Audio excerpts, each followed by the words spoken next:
Faceless 1 was released on June 2011 in the Masters of the Universe Classics line. And behold, the Faceless 1 in his standard Masters of the Universe Classics package.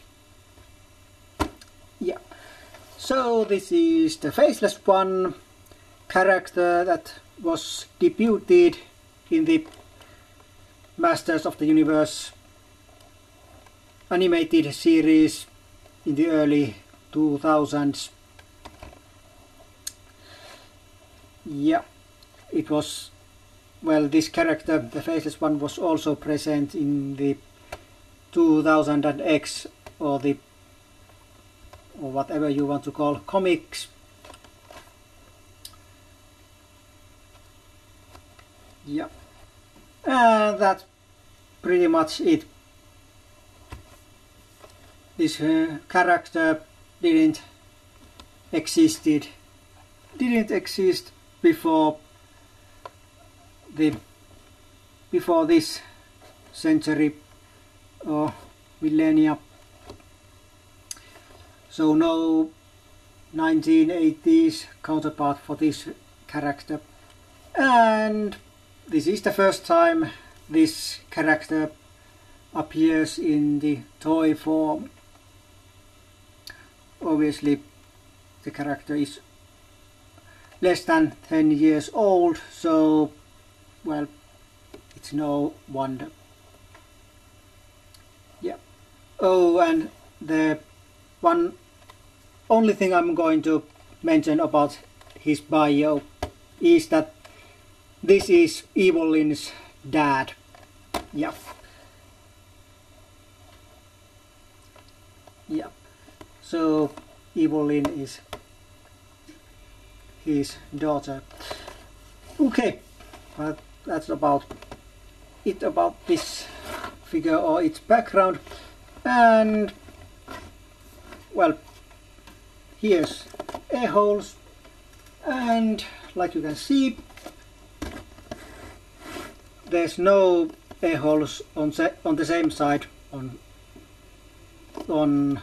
Battleground Teela, but when you look like this, Teela has air holes here and the Faceless 1 doesn't have here. So maybe Mattel is differentiating these figures, I mean male and female figures, by putting the air holes on the different sides of the package. Oh, it's just coincidence that these holes are on the different sides on different genders. I don't know, but the different side air holes were also present on Catra, so there may be something behind that. Who knows? I don't know. Yeah, but let's take a brief look of the Faceless 1 inside his package. This is how he looks. The one who has a face, even though they call him the Faceless 1. More about that when I've opened this figure. And here's the card pack. This is heavy figure, probably the heaviest one there is.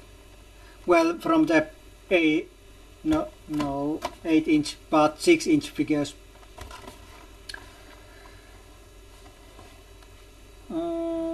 Yeah, and here are some already released figures.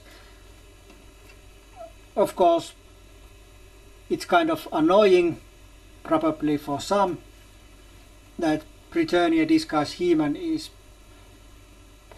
presented here, because that's one figure you can't never ever buy from MagicCollector.com. At least not from Masters of the Universe Classic series. Maybe if some future Masters of the Universe line comes and this figure is released, well, or this character is released, who knows. Oh well, I don't care, I have it, and I've made the review of him already, and if you haven't seen it, please go and see it. And of course I'm talking about the review of Britannia Disguise He-Man. Of course I've made reviews of all of the others of these also, and yours watching the Faceless one review. Okay, but here's, well, the bio for the Faceless one, which, if I'm not much mistaken, well, it follows the story of the Faceless one from the 2000X comics.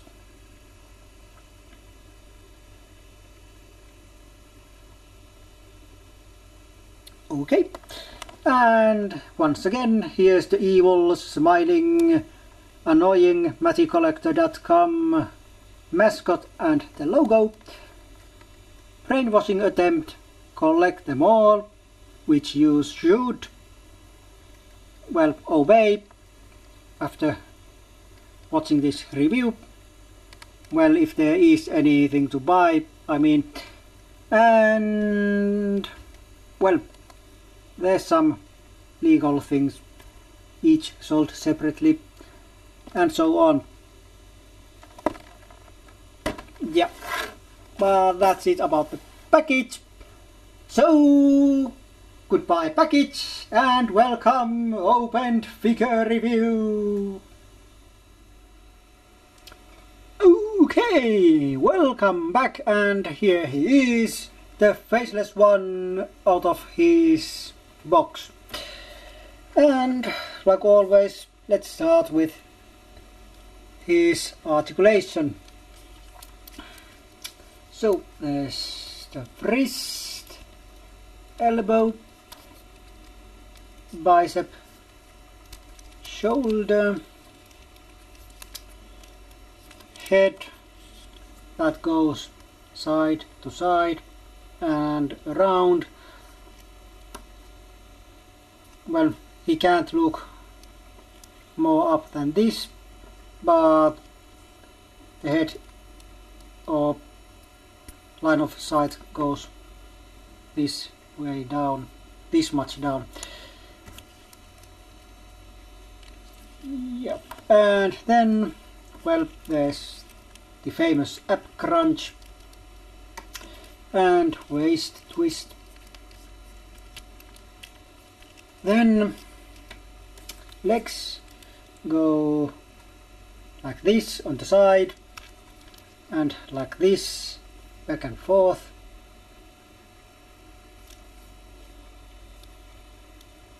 Then also legs go like this.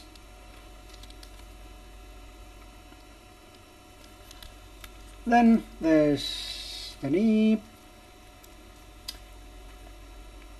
and ankle goes down, up and side to side. Oh, did I show it? Also this boot goes around. Yeah, that's about the articulation, which is, well, basically the same as on any male figure. Well, there's some exceptions where this ab crunch is hindered on male figures, well, 6-inch male figures, because giants like Titus, well, they have much less points of articulation.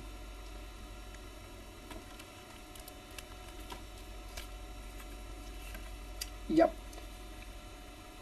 Then about the details, well, boots are what we have seen before many times, and there's boot straps. Nothing special about these boots otherwise, and they are using the old ankle fastening system with visible pegs and holes. Though I don't think Mattel has created the invisible pegs and holes type of boot for this or fastening system for this boot style. It does exist for boot style like He-Man's. Also, well, we saw that on Waiko, and of course there was that same system used with also with Bo, but he had completely different boots altogether, new boots. Yep. No any shading or anything like that on the boots, nor the legs. Of course, shading would be pretty hard to see from completely black legs. Anyway, loincloth is made from very soft and pliable plastic, and like you can see, it's made from separate pieces. There's the big front piece, these small side flaps, and then these 3 pieces on the back. Obviously this was made because so that figure's legs can go like this and this, and this long loincloth wouldn't prevent any movement like this. You can imagine if this loincloth was single piece and stiff, even if it wasn't stiff, legs wouldn't go anywhere. Well, you can, if you have, you can see the She-Ra figure. Of course that's not male, but that would give you a pretty good idea how the leg movement would be if this was one single piece.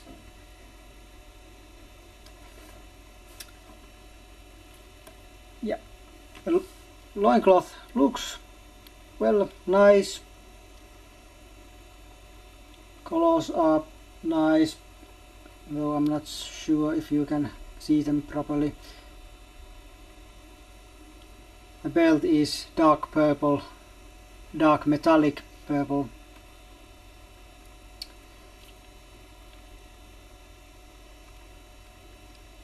Well, I think this part looks the best.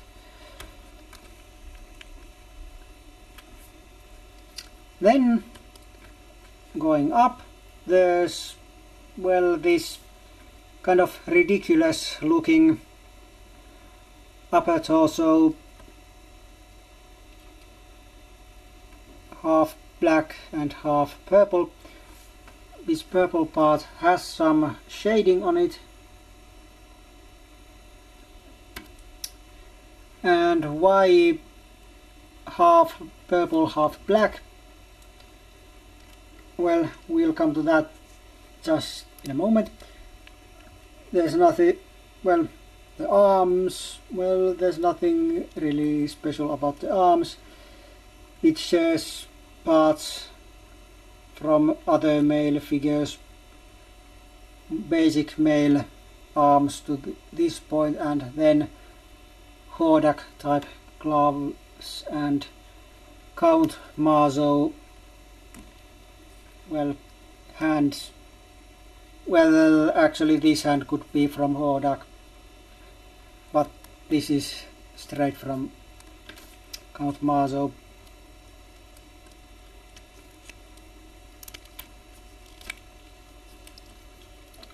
Okay, then there's the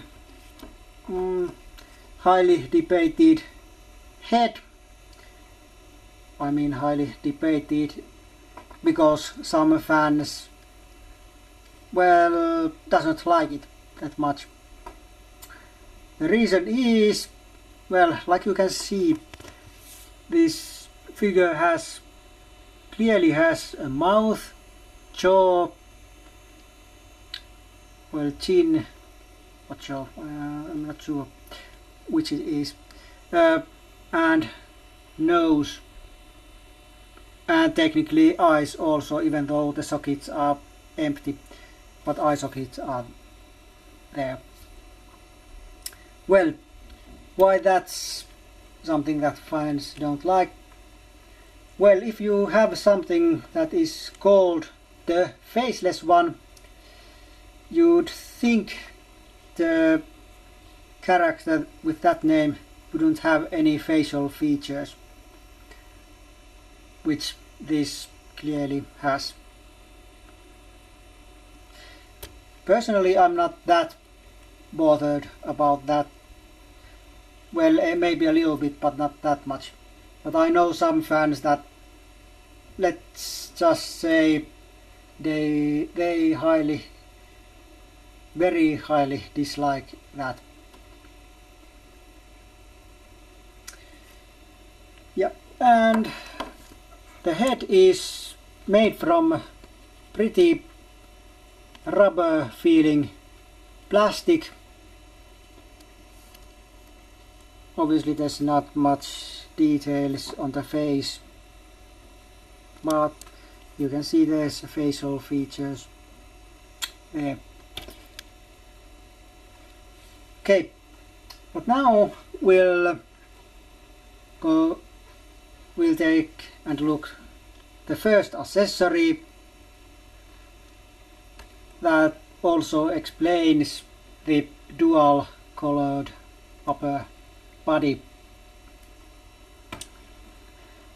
You can go there, and the reason is this thing here. This cape, armor, hood thing, which is, well, it's pretty massive and heavy. Of course it doesn't weigh like a brick, but if you compare these, the figure and this thing, I think this weighs more than this without this.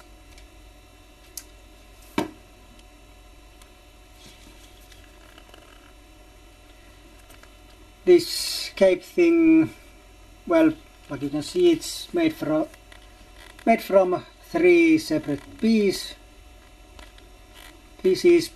that are glued in one.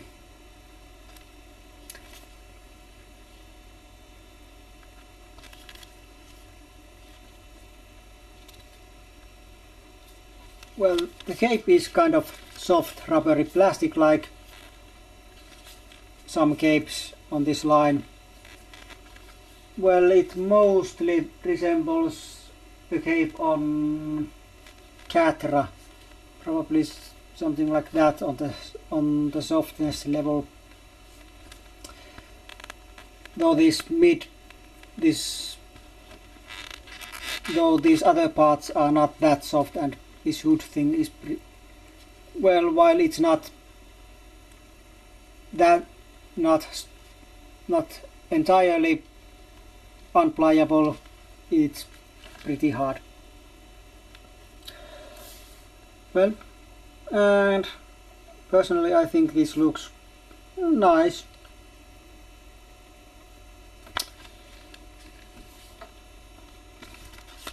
And when you put this on, and it's put on just like this. Okay, now it's on. It sits here on the shoulders, but it's not attached with anything. If you do like this, it falls down. So it just sits on the shoulders. And the reason for these purple abs, well, you can see that the color scheme on this continues here also, and that's the reason for that.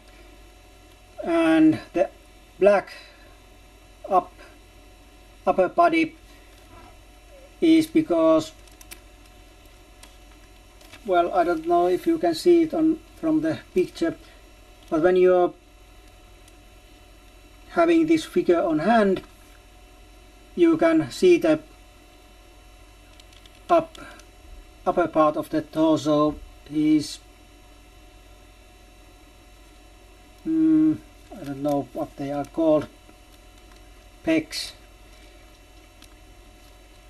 I might be wrong, but you can see them from there.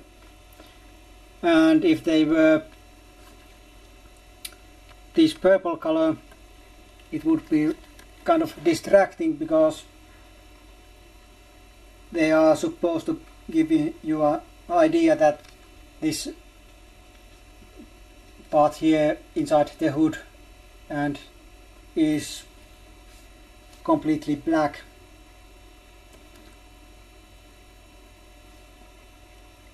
And that this head floats in the blackness.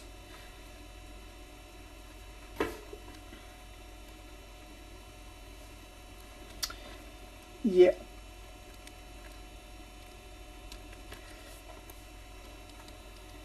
Yeah, but that's not all this figure has. Figure has a couple of more accessories, and here's the smaller of those.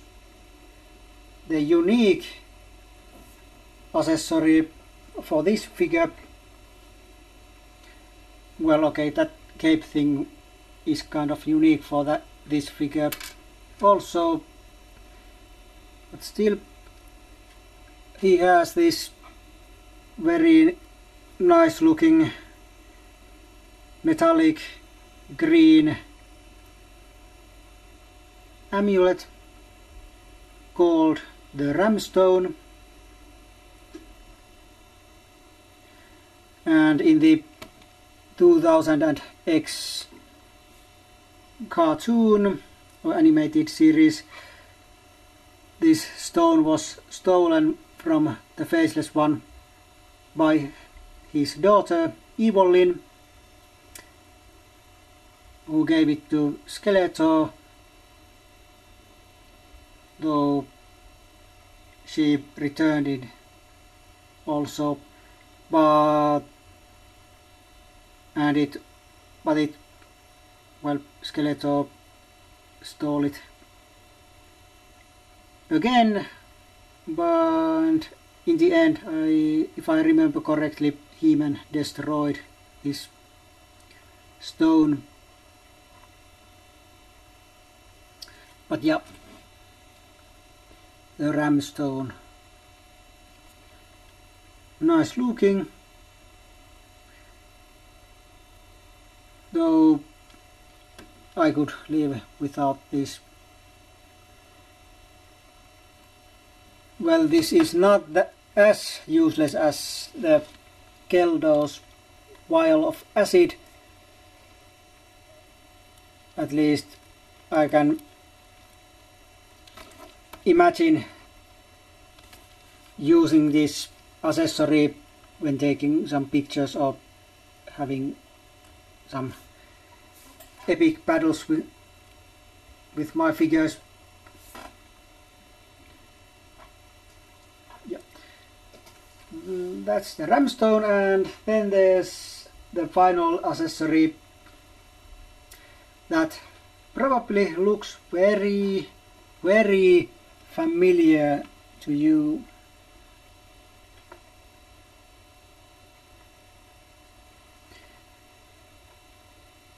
Yeah, this is Skeletor's Havoc Staff, repainted basically. And why does the Havoc Staff come with this figure? Well, basically Havoc Staff belonged to the Faceless one. First, technically he was just guarding it. It wasn't his. But anyway, he later gave this staff to Skeletor, Keldo at the time. So this is basically Skeletor's Havoc Staff before it was Skeletor's. And this translucent red looks very nice.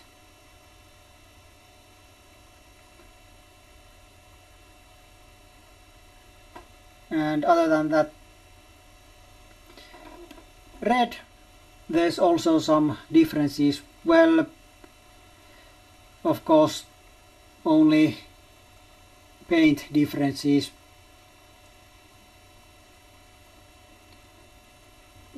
Technically, they are paint differences. The features on this staff are much softer than on this one. And this one has metallic paint on this head thing, and also the coloring is noticeably darker than on this. I'm not sure how well you can see it from this picture, but these are two different shades of purple. And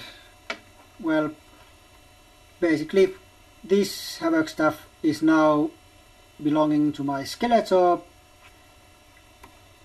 and this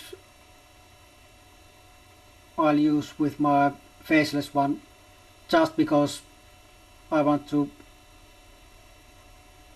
him to have some other weapon or accessory than that ramstone. Yeah, but let's give this stuff to him. And now the Faceless one is complete. So here it is, the Faceless one, and personally I'll give 3 out of 5 to this figure. There's not any problems or things or issues with this figure, other than I just don't like it. I like it, but not that much, not more than some. It's on the midway from my liking list. Not bad, but not awesomely good. When this figure was first announced, well, when it was first shown, because it was announced to be coming a couple of years before it actually came or was released.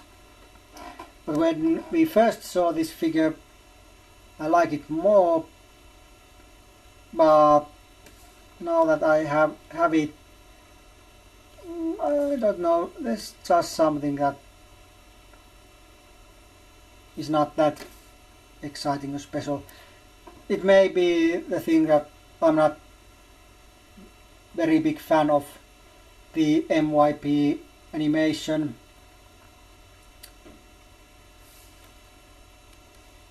So it may be just that.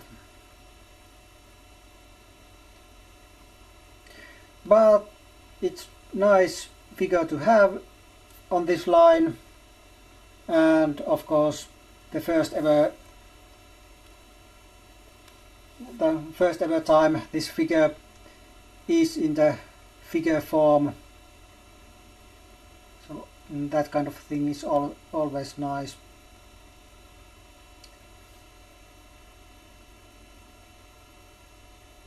But yeah, no loose joints or awful and very bad paint apps on this figure. Well, even though I'm not the biggest fan of this figure, I highly recommend it to all of you who are fans of the NYP animation or those 2000 and X comics, or generally like this line of figures. Like always, the figure is sold out from magiccollector.com, but I don't think reseller prices are that high, so I think it's pretty easy to get. Yeah, but that's it. Well, for this review anyway. We see each other next time, but until then, it's goodbye for now.